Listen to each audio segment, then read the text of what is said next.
müddət sonra isə Müşfiqin məzarından kim tərəfindən qoyulduğu bilinməyən bir məktub tapılır. Müşfiq, bax gəlmişəm. Deyirdin səni görmək istəyirəm. Gəldim.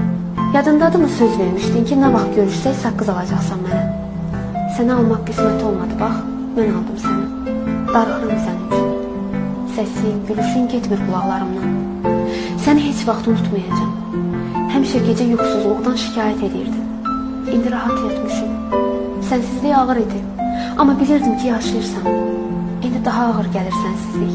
İndi daha ağırdır. Məkanın cənnət olsun Müşfiq. Qəlbimdə əbədi yaşayacaqsın. Tanımadığın, tanışın. Təkcə sevdiyinin deyil, bütün Azərbaycanın qəlbində yaşayacaqsan Müşfiq.